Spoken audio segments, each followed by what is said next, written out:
और मैं इस बात को कह सकता हूं कि उत्तर प्रदेश के अंदर आज के दिन पर वे सभी प्रकार की सुविधाएं हैं।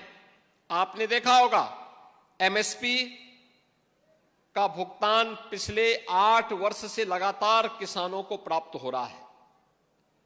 आप बिचौलिया नहीं, किसान या खेती करने वाला व्यक्ति ही अपनी उपज को क्रय केंद्र में बेच सकता है। अन्नदाता किसानों को सॉइल हेल्थ कार्ड और फसल बीमा की सुविधा हो, गन्ना भुगतान की ऐतिहासिक उपलब्धि हो, कृषि मंडियों और ग्रामीण सड़क नेटवर्क के विस्तार का कार्य हो, वैल्यू चेन स्टोरेज प्रोसेसिंग पर एक बड़े निवेश को आगे बढ़ाने का कार्यक्रम हो, या फिर किसानों को बाजार और निर्यात से जोड़ने का प्रयास।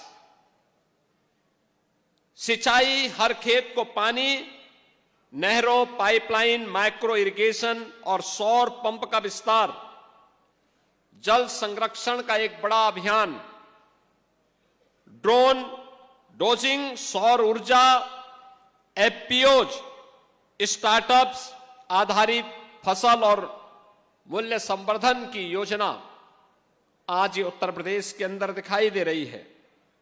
खरपतवार नियंत्रण, सॉइल टेस्टिंग, प्राकृतिक खेती पर जो आज विशेष फोकस हुआ है, आज ये उत्तर प्रदेश की पहचान बन रही है और किसानों को कृषि में उद्यमिता के लिए भी प्रेरित करना, जिसका उदाहरण आज हम यहां पे श्री राम शरण वर्मा जी की खेती में देख रहे हैं।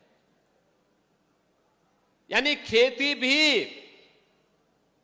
लाभकारी हो सकती है, ये देखना है। राम शरण वर्मा उसके उत्कृष्ट उदाहरण है और जिन किसानों को हमने भी मंच पे सम्मानित किया है, ये उसके उदाहरण हैं।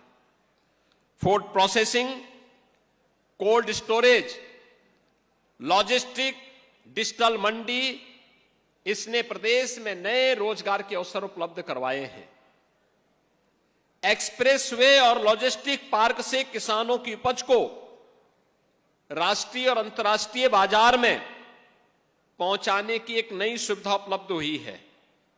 मंडियों के डिजिटीकरण, ई नाम के माध्यम से सीधी खरीद का अवसर, प्रदेश में विश्व बैंक के सहयोग से UP agriculture growth and rural enterprise ecosystem strengthening project यानी यूपी एग्रीज परियोजना भी अब शुरू हो चुकी है और परियोजना के लिए 4000 करोड़ रुपए की लागत से 6 वर्षों की एक अवधि के लिए हम लोगों ने प्रदेश के 28 जनपदों को, जहां पे कृषि ग्रोथ कम थी, उन्हें इसके तहत जोड़ा है, जिनमें पूर्वी उत्तर प्रदेश और बुंदेलखंड के जनपद हमारे आते हैं।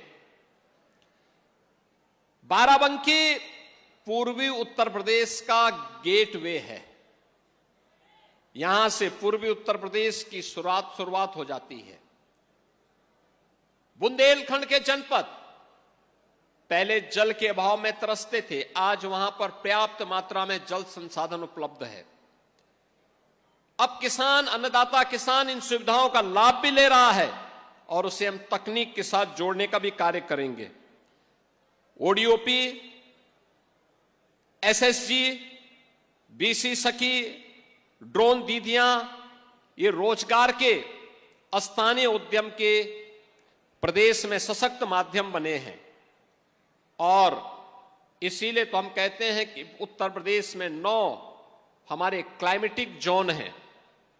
इसके अनुरूप तकनीक, बीज, अच्छी किस्म का बीज किसान को उपलब्ध हो, इसके लिए उत्तर प्रदेश के अंदर कार्य लगातार आगे बढ़ रहा है और इसी बात को लेकर के आज हम लोगों ने प्रदेश के अंदर, जो पहले 2017 के पहले थी, लागत अधिक था, अन्नदाता किसानों को लाभ कम होता था, सिंचाई की परियोजनाओं की रफ्तार अत्यंत धीमी थी, बिचौलियों का वर्चस्व था। आज डीबीटी के माध्यम से भुगतान हो रहा है, पारदर्शी भुगतान है, बिचौलिया मुक्त खाद्यान्न खरीद की व्यवस्था है, रिकॉर्ड उत्पादन, रिकॉर्ड एमएसपी, सिंचाई की व्यवस्था और एक्सपोर्ट की व्यवस्था भी। बहनों और भाइयों, पिछले 8 वर्ष में कृषि विकास की दर को 8.6% से बढ़ा करके 17.7% उत्तर प्रदेश ने पहुंचाया है। गेहूं उत्पादन में 35% योगदान उत्तर प्रदेश देश के अंदर दे रहा है, जो देश में प्रथम है। कुल राष्ट्रीय खाद्यान्न उत्पादन में उत्तर प्रदेश का योगदान 21% है। देश के कुल गन्ना उत्पादन का 55% अकेले उत्तर प्रदेश कर रहा है, यानी उत्तर प्रदेश इसमें भी देश में नंबर 1 पर है। और हम लोगों ने अभी गन्ना किसानों को सौगात दी है। उनके गन्ने की जो एमएसपी हमने तय की, वो 400 रुपए उत्तर प्रदेश में तय की है। हमारा किसान उससे लाभ ले रहा है। पिछले 8 वर्ष में हम लोगों ने 2,92,000 करोड़ रुपए से अधिक का गन्ना मूल्य भुगतान अकेले गन्ना किसानों को किया है। और प्रदेश में 122 चीनी मिलों का संचालन हो रहा है। इथेनॉल उत्पादन में आज उत्तर प्रदेश देश में नंबर 1 पर है।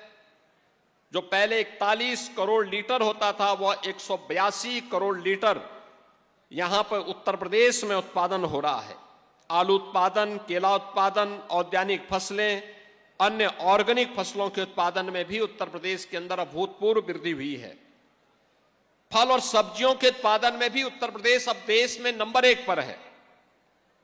और उत्तर प्रदेश आज अपने यहां अन्नदाता किसानों को सर्वाधिक किसान सम्मान निधि का लाभ हमारे उत्तर प्रदेश के किसान ले रहे हैं। 2,86,00,000 किसान प्रधानमंत्री किसान सम्मान निधि के साथ सीधे जुड़े हुए हैं। किसान को समय पे उन्नत नस्ल का बीज मिले, इसके लिए भारत रत्न चौधरी चरण सिंह जी के नाम पर लखनऊ में एक सीड पार्क को हम आगे बढ़ाने का काम कर रहे हैं। वह कार्य बहुत शीघ्र आगे बढ़ने जा रहा है। आज प्रदेश के अंदर 79 यानी कृषि विज्ञान केंद्र सक्रिय हैं। शेष 10 पर कार्य तेजी के साथ आगे बढ़ा करके उन्हें भी किसानों को आधुनिक तकनीक और उनकी फसल को देखने के लिए डेमोन्स्ट्रेशन का, यानी एक नई प्रयोगशाला के रूप में ये सभी केंद्र आज प्रदेश के अंदर देखने को मिल रहे हैं, जिनमें कई कृषि विज्ञान केंद्र तो सेंटर ऑफ एक्सीलेंस के रूप में आज कार्य कर रहे हैं।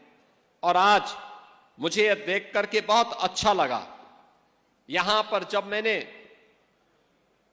श्री राम शरण वर्मा जी की इस खेती को देखा है, और मेरा मानना है 1 एकड़ में 250 कुंटल तक कोई आलू उत्पादन करे,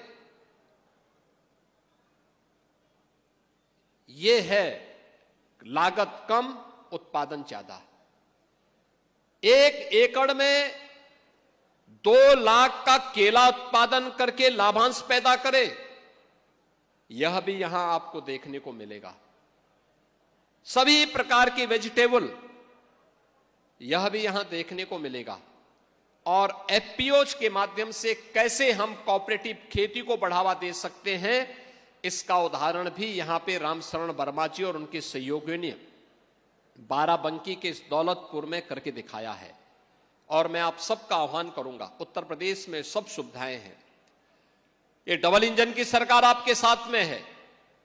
हमें थोड़ा प्रयास करना होगा, तकनीक को अपनाना होगा, समय पे खेती को प्रोत्साहित करना होगा।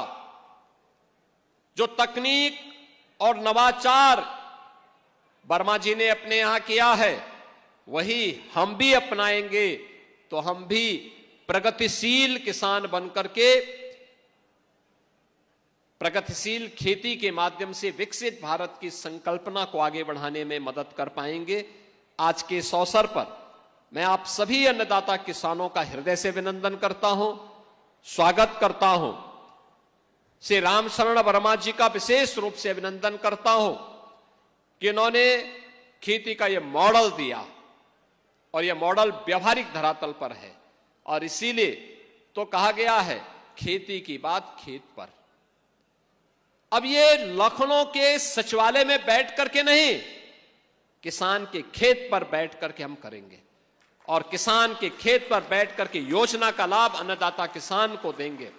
हमारा अन्नदाता किसान समृद्ध होगा, प्रदेश समृद्ध होगा, प्रदेश समृद्ध होगा तो देश समृद्ध हो जाएगा। किसान प्रगति करेगा तो प्रदेश प्रगति करेगा, और प्रदेश प्रगति करेगा तो देश विकसित संकल्प, प्रधानमंत्री जी के विजन के रूप विकसित भारत की संकल्पना को आगे बढ़ाने में मदद करेगा। आज के इस अवसर पर आप सबके प्रति मैं अपनी शुभकामनाएं देता हूं। धन्यवाद। जय हिंद। बहुत बहुत धन्यवाद, आभार माननीय मुख्यमंत्री जी आपके प्रेरणादायी उद्बोधन के लिए।